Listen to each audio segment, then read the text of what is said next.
PAPS ಗನ್ಮ್ಯಾನ್ಗಳ ಭದ್ರಕೋಟೆಯಲ್ಲಿ ಸಿಲುಕೊಂಡ್ಬಿಟ್ರೆ ಅವ್ರಿಗೆ ಜನಸಾಮಾನ್ಯರ ಭಾವನೆಗಳಿಂದ ದೂರ ಆಗ್ಬಿಡ್ತಾರೆ. ಕರ್ನಾಟಕವನ್ನು ಆಳ್ತಿರೋ ಕಾಂಗ್ರೆಸ್ ಸರ್ಕಾರದ ಎಡಬಿಡಂಗಿ ಶಿಕ್ಷಣ ನೀತಿಯಿಂದಾಗಿ ಎಳೆ ವಯಸ್ಸಿನ ಶಾಲಾ ಮಕ್ಕಳು ಪ್ರಾಥಮಿಕ ಶಿಕ್ಷಣಕ್ಕೆ ಪ್ರವೇಶ ಪಡೆಯದಂತೆ ಸಂಕಟ ಅನುಭವಿಸುವಂತಾಗಿದೆ. 5 ವರ್ಷ 11 ತಿಂಗಳು ತುಂಬಿರೋ ಮಕ್ಕಳು ಕೂಡ 1 ವರ್ಷ ಮನೆಯಲ್ಲಿ ಕೂತ್ಕೊಳ್ಳುವಂತಹ ಒಂದು ದಯನೀಯ ಸ್ಥಿತಿ ನಿರ್ಮಾಣವಾಗೋಗ್ಬಿಟ್ಟಿದೆ.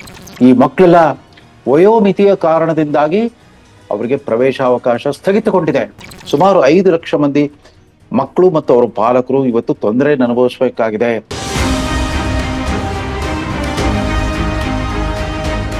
ಹೊಸದಿಗಂತ ಡಿಜಿಟಲ್ ಸುದ್ದಿವಾಹಿನಿಯ ರೇಷ್ಮೆ ರಾಜನೀತಿ ದೈನಂದಿನ ಸುದ್ದಿ ವಿಶ್ಲೇಷಣೆಯ ವೀಕ್ಷಕರಿಗೆಲ್ಲರಿಗೂ ನಮಸ್ಕಾರ. ಪ್ರಾಥಮಿಕ ಶಿಕ್ಷಣದ ಪ್ರವೇಶಕ್ಕೂ ವಯಸ್ಸಿನ ಕಂಟಕ. ಕರ್ನಾಟಕವನ್ನು ಆಳ್ತಿರೋ ಕಾಂಗ್ರೆಸ್ ಸರ್ಕಾರದ ಎಡಬಿಡಂಗಿ ಶಿಕ್ಷಣ ನೀತಿಯಿಂದಾಗಿ ಸುಮಾರು 5 ಲಕ್ಷ ಮಂದಿ ಎಳೆ ವಯಸ್ಸಿನ ಶಾಲಾ ಮಕ್ಕಳು ಪ್ರಾಥಮಿಕ ಶಿಕ್ಷಣಕ್ಕೆ ಪ್ರವೇಶ ಪಡೆಯದಂತೆ ಸಂಕಟ ಅನುಭವಿಸುವಂತಾಗಿದೆ. ಇತ್ತ ರಾಷ್ಟ್ರೀಯ ಶಿಕ್ಷಣವೂ ಅಲ್ಲದ, ಇತ್ತ ಪ್ರಾದೇಶಿಕ ಶಿಕ್ಷಣ ನೀತಿಯೂ ಇಲ್ಲದ ಕರ್ನಾಟಕ ಸರ್ಕಾರದ ತ್ರಿಶಂಕು ಶಿಕ್ಷಣ ನೀತಿಯಿಂದಾಗಿ ಬರುವ ಶೈಕ್ಷಣಿಕ ವರ್ಷದಲ್ಲಿ ಅಂದ್ರೆ 2025-26 ಶೈಕ್ಷಣಿಕ ವರ್ಷ ಅದು ಶುರುವಾಗುವುದು ಜೂನ್ 1ನೇ ತಾರೀಕಿನಿಂದ. ಬರುವ ಜೂನ್ 1ನೇ ತಾರೀಕಿಗೆ ಮಕ್ಕಳಿಗೆ 6 ವರ್ಷ ತುಂಬಿಲ್ವೋ ಅವರಿಗೆ ಪ್ರವೇಶ ನೀಡುವ ಹಾಗಿಲ್ವಂತೆ. ಅವರ ಪ್ರವೇಶಕ್ಕೆ ನಿರ್ಬಂಧವನ್ನ ಹೇರಲಾಗಿದೆ. ಈ ನಿರ್ಬಂಧ ವಿಧಿಸಿರೋದ್ರಿಂದಾಗಿ 5 ವರ್ಷ 11 ತಿಂಗಳು ತುಂಬಿರೋ ಮಕ್ಕಳು ಕೂಡ 1 ವರ್ಷ ಮನೆಯಲ್ಲಿ ಕೂತ್ಕೊಳ್ಳುವಂತಹ ಒಂದು ದಯನೀಯ ಸ್ಥಿತಿ ನಿರ್ಮಾಣವಾಗೋಗ್ಬಿಟ್ಟಿದೆ. ನೋಡಿ, ಕಡ್ಡಾಯವಾಗಿ ಸ್ಕೂಲ್ ಡ್ರಾಪ್ ಔಟ್ ಅನ್ಸ್ಕೋಬೇಕಾಗಿದೆ. ಆ ಮಕ್ಕಳು ಎಳೆ ವಯಸ್ಸಿನಲ್ಲೇ ಡ್ರಾಪ್ ಔಟ್ ಅನ್ಸ್ಕೊಳ್ಳುವಂತ ಒಂದು ಸ್ಥಿತಿ ನಿರ್ಮಾಣ ಮಾಡಿರ್ತಾರೆ. ಇದಕ್ಕೆ ಕೇವಲ ಇವತ್ತಿನ ಕಾಂಗ್ರೆಸ್ ಸರ್ಕಾರವಲ್ಲ, ನಿಕಟಪೂರ್ವ ಅಧಿಕಾರದಲ್ಲಿದ್ದ ಭಾರತೀಯ ಜನತಾ ಪಕ್ಷದ ಸರ್ಕಾರ ಕೂಡ ಸ್ವಲ್ಪ ಮಟ್ಟಿಗೆ ಕಾರಣ. ನಿಮಗೆ ನೆನಪಿರಬಹುದು, 2020 ಜುಲೈ 31ರಂದು ಪ್ರಧಾನಮಂತ್ರಿ ನರೇಂದ್ರ ಮೋದಿ ಅವರು ತಮ್ಮ ಮಹತ್ವಾಕಾಂಕ್ಷೆಯ ರಾಷ್ಟ್ರೀಯ ಶಿಕ್ಷಣ ನೀತಿಯನ್ನ ಅನಾವರಣ ಮಾಡಿದರು. ಆಗ ಅಧಿಕಾರದಲ್ಲಿದ್ದ ಕರ್ನಾಟಕ ಸರ್ಕಾರದಲ್ಲಿ ತರಾತುರಿಯಲ್ಲಿ ಮೊದಲು ಉನ್ನತ ರಾಷ್ಟ್ರೀಯ ಶಿಕ್ಷಣ ನೀತಿಯನ್ನು ಉದ್ಘಾಟನೆ ಮಾಡಿಬಿಟ್ರು ಆವತ್ತಿನ ಶಿಕ್ಷಣ ಸಚಿವರು. ಇಡೀ ಉದ್ಘಾಟನಾ ಸಮಾರಂಭದಲ್ಲಿ ಪ್ರಾಥಮಿಕ ಮತ್ತು ಪ್ರೌಢ ಶಿಕ್ಷಣ ಸಚಿವರು ಎಲ್ಲೂ ಕಾಣಿಸಿರಲಿಲ್ಲ. ಹೀಗಾಗಿ ಆ ರಾಷ್ಟ್ರೀಯ ಶಿಕ್ಷಣ ನೀತಿಯನ್ನ ಸಮಗ್ರವಾಗಿ ವಿಶ್ಲೇಷಿಸುವ ಬದಲು, ಸಮಗ್ರವಾಗಿ ಅನುಷ್ಠಾನ ಮಾಡೋದ್ರ ಬದಲು ಭಾಗಶಃ ಅನುಷ್ಠಾನ ಆಗಿತ್ತು. ತರಾತುರಿಯಲ್ಲಿ ಉನ್ನತ ಶಿಕ್ಷಣದಲ್ಲಿ ಅನಾವರಣ ಆಗೋಯ್ತು, ನೂತನ ಶಿಕ್ಷಣ ನೀತಿ ಜಾರಿ ಆಯ್ತು ಅಂತ ಅಂದ್ಬಿಟ್ಟು ಆವತ್ತಿನ ಉನ್ನತ ಶಿಕ್ಷಣ ಸಚಿವರಾಗಿದ್ದ ಡಾಕ್ಟರ್ ಅಶ್ವಥ್ ನಾರಾಯಣ್ ದೇಶಾದ್ಯಂತ ಸುದ್ದಿ ಮಾಡಿದ್ದುಂಟು. ಆದ್ರೆ ಆವತ್ತು ಪ್ರಾಥಮಿಕ ಮತ್ತು ಪ್ರೌಢ ಶಿಕ್ಷಣ ಸಚಿವರಾಗಿದ್ದ ಸುರೇಶ್ ಕುಮಾರ್ ಅಂತ ಹಿರಿಯ ಸಚಿವರಿಗೆ ಈ ಬಗ್ಗೆ ಪ್ರಾಥಮಿಕ ಮಾಹಿತಿ ಇದ್ರೂ ಕೂಡ ಅವ್ರೇನು ಮಾಡೋ ತರ ಇರಲಿಲ್ಲ, ಅಸಹಾಯಕರಾಗಿದ್ರು. ಹೀಗಾಗಿ 15 ನವೆಂಬರ್ 2022ರಂದು ಒಂದು ಸುತ್ತೋಲೆ ಬಂತು. ರಾಷ್ಟ್ರೀಯ ಶಿಕ್ಷಣ ನೀತಿಯನ್ನು ಆಧರಿಸಿಬಿಟ್ಟು ಪ್ರಾಥಮಿಕ ಶಿಕ್ಷಣದ ಪ್ರವೇಶಕ್ಕೆ ಸಂಬಂಧಪಟ್ಟಂತೆ ಅಂದ್ರೆ 2025-26 ಶೈಕ್ಷಣಿಕ ವರ್ಷಕ್ಕೆ ಅಂದ್ರೆ ಆವತ್ತಿನ ಜೂನ್ 1ಕ್ಕೆ ಯಾವ್ಯಾವ ಮಕ್ಕಳು ಪ್ರಾಥಮಿಕ ಶಿಕ್ಷಣಕ್ಕೆ ಪ್ರವೇಶ ಅಂದ್ರೆ 1ನೇ ತರಗತಿಯ ಪ್ರವೇಶವನ್ನ ಬಯಸ್ತಾರೋ ಅವ್ರಿಗೆ 6 ವರ್ಷ ತುಂಬಿರ್ಲೇಬೇಕು ಅನ್ನೋ ಒಂದು ರಾಷ್ಟ್ರೀಯ ಶಿಕ್ಷಣ ನೀತಿಯನ್ನು ಆಧರಿಸಿದ ಸರ್ಕಾರಿ ಆದೇಶ ಬಂತು. ಅದರ ಪ್ರತ್ಯಕ್ಷ ಅನುಷ್ಠಾನಕ್ಕೆ ಸಂಬಂಧಿಸಿದ ಮತ್ತೊಂದು ಸುತ್ತೋಲೆ 17 ಡಿಸೆಂಬರ್ 2022ಕ್ಕೆ ಬಂದಾಗ ಈ ಮೊದಲೇ ತರಾತುರಿಯಲ್ಲಿ ದುಬಾರಿ ಶುಲ್ಕ ತೆತ್ತು ವಿವಿಧ ಪ್ರತಿಷ್ಠಿತ ಖಾಸಗಿ ಶಾಲೆಗಳಿಗೆ, ಅದರಲ್ಲೂ ಮಾಂಟೆಸರಿ ಶಾಲೆಗಳಿಗೆ ಸೇರಿಸಿದ್ದ ಪಾಲಕರೆಲ್ಲ ದಿಗ್ಭ್ರಾಂತಿಯನ್ನು ಅನುಭವಿಸಂಗಾಗಿತ್ತು.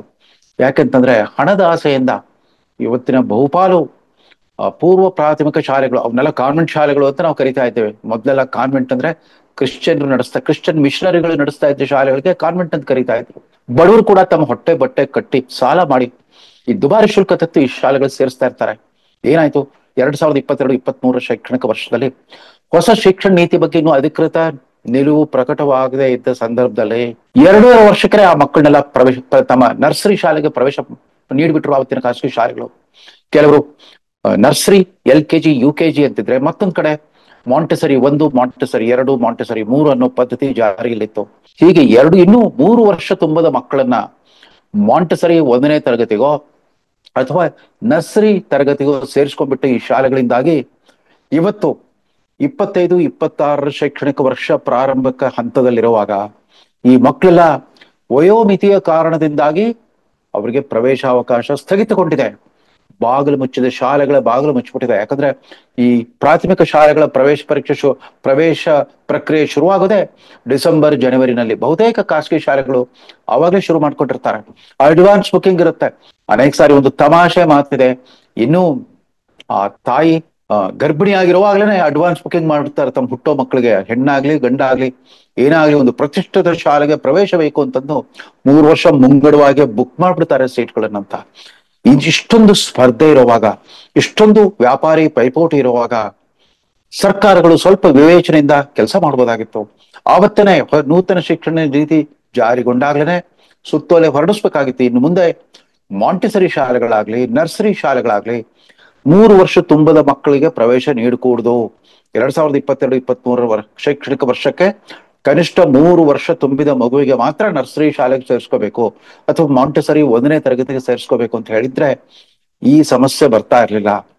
2.5 ವರ್ಷಕ್ಕೆ ಸೇರಿಸ್ಕೊಂಡಿದ್ರ ಪರಿಣಾಮ ಏನಾಯ್ತು ಅಂತಂದ್ರೆ, ಈ ಬರುವ ಶೈಕ್ಷಣಿಕ ವರ್ಷ ಆರಂಭದ ದಿನ ಜೂನ್ 1ಕ್ಕೆ ಅವ್ರಿಗೇನು 5.5 ವರ್ಷ ಆಗಿರುತ್ತೆ, 5 ವರ್ಷ 8 ತಿಂಗಳಾಗಿರುತ್ತೆ, ಅಥವಾ 5 ವರ್ಷ 11 ತಿಂಗಳು 29 ದಿವಸ ಆಗಿದ್ರು ಕೂಡ ಅವ್ರಿಗೆ ಅರ್ಹತೆ ಬರಲ್ಲ. ಪ್ರಾಥಮಿಕ ಶಿಕ್ಷಣದ ಪ್ರವೇಶಕ್ಕೂ ಕೂಡ ಈ ತರದ ಕಂಟಕ ಎದುರಾಗಿದ್ದು ವಿಚಿತ್ರವಾದ ಪರಿಸ್ಥಿತಿ. ಇದರಿಂದ ಜಾಗೃತಗೊಂಡ ಪಾಲಕರು ಅನೇಕರು ಸಂಘಟಿತರಾಗಿ ಪ್ರಸಕ್ತ ಸರ್ಕಾರದಲ್ಲಿನ ಪ್ರಾಥಮಿಕ ಮತ್ತು ಪ್ರೌಢಶಿಕ್ಷಣ ಸಚಿವ ಮಧು ಬಂಗಾರಪ್ಪನವರ ನಿವಾಸಕ್ಕೆ ಹೋಗ್ಬಿಟ್ಟು ತಮ್ಮ ಅಹವಾಲು ಹೇಳ್ಕೊಂಡಿದ್ದಾರೆ, ಮನವಿ ಪತ್ರ ಸಲ್ಲಿಸಿದ್ದಾರೆ, ಪರಿಪರಿಯಾಗಿ ಈ ಸಮಸ್ಯೆಯನ್ನು ವಿವರಿಸಿದ್ದಾರೆ.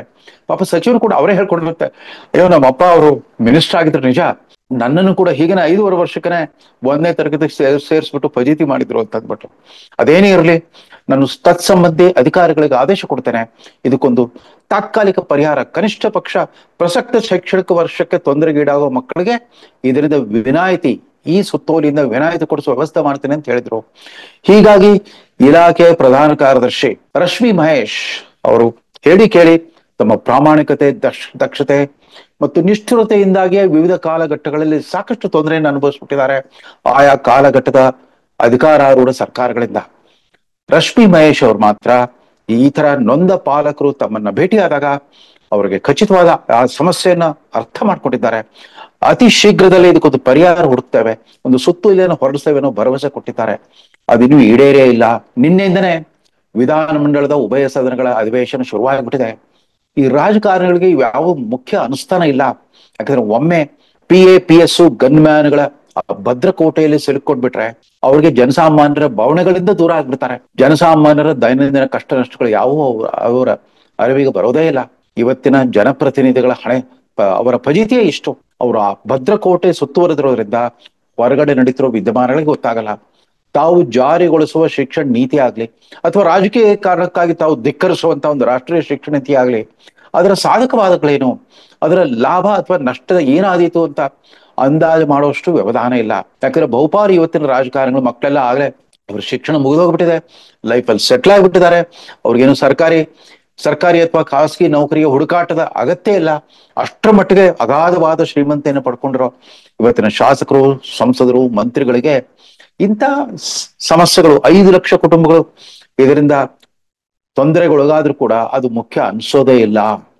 ಅದೇನೇ ಆಗ್ಲಿ, ರಾಷ್ಟ್ರೀಯ ಶಿಕ್ಷಣ ನೀತಿಯೂ ಇಲ್ಲ, ರಾಜ್ಯ ಶಿಕ್ಷಣ ನೀತಿ ಇಲ್ಲದ ಒಂದು ತ್ರಿಶಂಕು ಸ್ಥಿತಿಯಿಂದಾಗಿ ಸುಮಾರು 5 ಲಕ್ಷ ಮಂದಿ ಮಕ್ಕಳು ಮತ್ತು ಅವರ ಪಾಲಕರು ಇವತ್ತು ತೊಂದರೆಯನ್ನು ಅನುಭವಿಸಬೇಕಾಗಿದೆ. 6 ವರ್ಷ ತುಂಬದೇ ಇರೋದ್ರಿಂದ ಬರುವ ಜೂನ್ 1ರ ನಂತರ 1 ವರ್ಷಗಳ ಕಾಲ ಮನೇಲಿ ಕೂತ್ಕೋಬೇಕು. ಯಾಕಂದ್ರೆ 6 ವರ್ಷ ತುಂಬಿರ್ಲಿಲ್ಲ, ಅವನಿಗಿನ್ನು 5 ವರ್ಷ 28 ದಿವಸ ಆಗಿತ್ತು, ಇನ್ನು 3 ದಿವಸ ಆಗಿದ್ರೆ ಪಾಪ ಎಲಿಜಿಬಿಲಿಟಿ ಬರ್ತಾ ಇತ್ತು. ದಯವಿಟ್ಟು ಸ್ವತಃ ಮುಖ್ಯಮಂತ್ರಿ ಸಿದ್ದರಾಮಯ್ಯನವರೇ ತತ್ಸಂಬಂಧಿ ಇಲಾಖೆಯ ಮಂತ್ರಿ ಮಧು ಬಂಗಾರಪ್ಪನವ್ರ ಜೊತೆಗೆ ತುರ್ತಾಗಿ ಸಮಾಲೋಚಿಸಿ ಒಂದು ಸುತ್ತೋಲೆ ಹೊರಡಿಸ್ಬಿಡ್ಲಿ. ಪ್ರಸಕ್ತ ಶೈಕ್ಷಣಿಕ ವರ್ಷಕ್ಕೆ ಮಾತ್ರ 2022 ಡಿಸೆಂಬರ್ನ ನೂತನ ಶಿಕ್ಷಣ ನೀತಿ ಆಧರಿಸಿದ ಆ ಸುತ್ತೋಲೆಗೆ ವಿನಾಯಿತಿಯನ್ನು ಕೊಡ್ತೇವೆ. 5.5 ವರ್ಷ ತುಂಬಿದ್ರು ಸಾಕು. ಎಷ್ಟೇ ವಯೋಮಿತಿ, ಹಲವಾರು ತಿಂಗಳು ವಯೋಮಿತಿ ಕಡಿಮೆ ಇದ್ರು ಕೂಡ ಅವರಿಗೆ ಪ್ರವೇಶ ನೀಡ್ತೇವೆ. ಆದ್ರೆ ಇನ್ ಮುಂದೆ ಹೊಸತಾಗಿ ಶಾಲೆಗೆ ಸೇರಿಸುವಂತಹ ಪಾಲಕರುಗಳು ತಮ್ಮ ಮಕ್ಕಳಿಗೆ 3 ವರ್ಷ ತುಂಬದೇನೆ ಶಾಲೆಗೆ ಸೇರಿಸಬಾರ್ದು, ನರ್ಸರಿ ತರಗತಿಗೆ ಸೇರಿಸಬಾರ್ದು. ಈ ಖಾಸಗಿ ಶಾಲೆಗಳಿಗೂ ಕೂಡ ಕಡ್ಡಾಯವಾಗಿ ಒಂದು ಆದೇಶವನ್ನು ಹೊರಡಿಸ್ಬೇಕು. ಯಾರು ಅಡ್ಮಿಟ್ ಮಾಡ್ಕೊಳ್ಕೂಡ್ದು 3 ವರ್ಷಕ್ಕಿಂತ ಕಡಿಮೆ ವಯೋಮಾನವಿರೋ ಮಗುವನ್ನ ಮಾಂಟೆಸರಿ 1ಕ್ಕಾಗ್ಲಿ ಅಥವಾ ನರ್ಸರಿಗಾಗ್ಲಿ ಸೇರಿಸಬಾರ್ದು ಅಂತ. ಇದ್ರ ಮಧ್ಯೆ ನಾವು ರಾಷ್ಟ್ರೀಯ ಶಿಕ್ಷಣೀಯ ಅತ್ಯಂತ ಮಹತ್ವದ ಅಂಶವೇ 5+3+3+4. ಈ ರೀತಿಯ ವರ್ಗೀಕರಣ ಇತ್ತು, ಶಾಲಾ ಶಿಕ್ಷಣದ ವರ್ಗೀಕರಣ.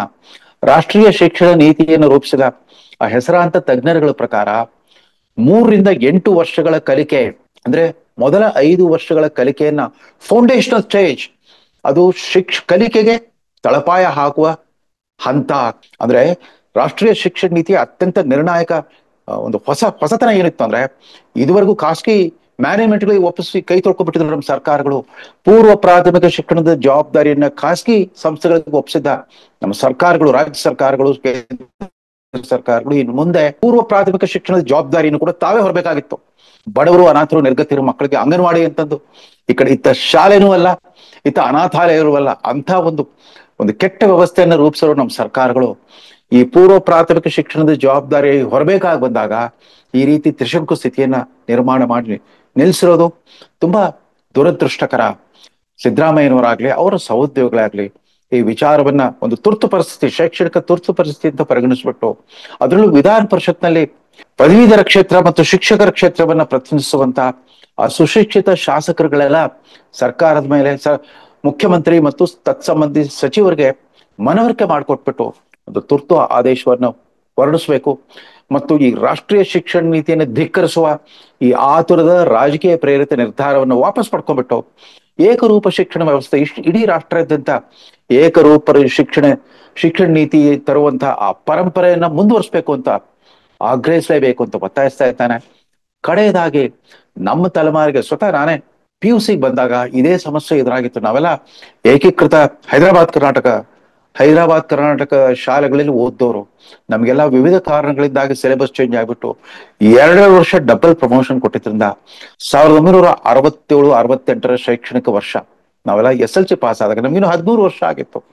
ಹೀಗಾಗಿ 15 ತುಂಬದ ಮಕ್ಕಳಿಗೆ ಎಲ್ಲೂ PUCಗೆ ಪ್ರವೇಶ ಕೊಡ್ತಾ ಇರಲಿಲ್ಲ. ಅವಾಗೆಲ್ಲ 1 ವರ್ಷದ PUC ಇತ್ತು, ಅದು ವಿಶ್ವವಿದ್ಯಾಲಯಗಳು ನಡೆಸೋದು. ರಾಜ್ಯ ಮಟ್ಟದ PUC ಮಂಡಳಿ ಇರಲಿಲ್ಲ. ಧಾರವಾಡದ ಕರ್ನಾಟಕ ವಿಶ್ವವಿದ್ಯಾಲಯ, ಮೈಸೂರು ವಿಶ್ವವಿದ್ಯಾಲಯ ಮತ್ತು ಬೆಂಗಳೂರು ವಿಶ್ವವಿದ್ಯಾಲಯದಲ್ಲಿ ಮಾತ್ರ PUCಗೆ ಪ್ರವೇಶ ಇತ್ತು. ಕಡೆಗೂ ಕೂಡ ನಮ್ಮ ಸಮಸ್ಯೆಗೆ ಪರಿಹಾರ ಕೊಟ್ಟಿದ್ದು ಬೆಂಗಳೂರು ವಿಶ್ವವಿದ್ಯಾಲಯದ ಕುಲಪತಿಗಳಾಗಿದ್ದ ಹೆಸರಾಂತ ಸಾಹಿತಿ ಮತ್ತು ತದನಂತರ ಜ್ಞಾನಪೀಠ ಪ್ರಶಸ್ತಿ ವಿಜೇತರಾದ ಹಿರಿಯರಾದ VK ಗೋಕಾಕ್ರವರೇ ಬೆಂಗಳೂರು ವಿಶ್ವವಿದ್ಯಾಲಯದ ಕುಲಪತಿಗಳಾಗಿದ್ರಿಂದ, ಸ್ವತಃ ಏಕೀಕರಣಗೊಂಡ ಮುಂಬೈ ಪ್ರಾಂತ್ಯದಿಂದ ಬಂದವರಾಗಿದ್ರಿಂದ ಈ ಸಮಸ್ಯೆ ಗಂಭೀರತೆಯನ್ನು ಅರಿತುಬಿಟ್ಟು 6,000 ಮಕ್ಕಳಿಗೆ, ನನ್ನನ್ನು ಸೇರಿದಂತೆ ನಮ್ಗೆಲ್ಲ ಒಂದು ನಿಮ್ಯಾನ್ಸ್ನ ಶೈಕ್ಷಣಿಕ ತಜ್ಞರಿಂದ, ಮನೋವಿಜ್ಞಾನಿಗಳಿಂದ ಒಂದು ಸಣ್ಣ ಪ್ರಾಥಮಿಕ ಪರೀಕ್ಷೆ ನಡೆಸ್ಬಿಟ್ಟು ನಮ್ಮ ಅರ್ಹತಾ ಪಟ್ಟಿಯನ್ನು ಪ್ರಕಟಿಸಿದ್ರು. ಅದನ್ನ ಆಧರಿಸಿಬಿಟ್ಟು ನಾವು ವಿವಿಧ ಕಾಲೇಜುಗಳಿಗೆ ಪ್ರವೇಶ ಪಡ್ಕೊಂಡು ಮುಂದುವರೆದಿದ್ವಿ. ಈ ಅಂಡರ್ ಏಜ್ ಸಮಸ್ಯೆ ಅವತ್ತು ಇತ್ತು. ತದನಂತರ ಸಾಕಷ್ಟು ಸುಧಾರಣೆಗಳಾಗಿದ್ದರಿಂದ ಮತ್ತೊಮ್ಮೆ ಇದು ಬರಬಾರ್ದಾಗಿತ್ತು. ಯಾವಾಗ ರಾಜ್ಯ ಸರ್ಕಾರ ಅಧಿಕಾರಕ್ಕೆ ಬಂದ ಕೂಡಲೇ ಕೇವಲ ಮೋದಿ ರೂಪಿಸಿದ್ರು ಅನ್ನೋ ಕಾರಣಕ್ಕಾಗಿ ರಾಷ್ಟ್ರೀಯ ಶಿಕ್ಷಣ ನೀತಿಯನ್ನ ಧಿಕ್ಕರಿಸಿ ಈ ಕಡೆ 1.5 ವರ್ಷ ಕಳೀತಾ ಬಂದ್ರು ಕೂಡ 2 ವರ್ಷ ಪೂರೈಸಕ್ಕೆ ಇನ್ನೊಂದು 3 ತಿಂಗಳಿದೆ. ಆದ್ರೂ ಕೂಡ ತನ್ನದೇ ಆದ ಒಂದು ಪ್ರಾದೇಶಿಕ ನೀತಿಯನ್ನು ರೂಪಿಸ್ಲಿಕ್ಕಾಗದ ಸರ್ಕಾರ ಈ 5 ಲಕ್ಷ ಮಂದಿ ಆ ಪುಟ್ಟ ಮಕ್ಕಳ ಸಮಸ್ಯೆಯನ್ನ, ಪ್ರವೇಶದ ಸಮಸ್ಯೆಯನ್ನ ತುರ್ತಾಗಿ ಬಗೆಹರಿಸ್ತಾರೆ ಅನ್ನೋ ಆಶಯದೊಂದಿಗೆ ಸಂಚಿಕೆಯನ್ನು ಮುಗಿಸ್ತಾ ಇದ್ದೇನೆ. ನಮಸ್ಕಾರ.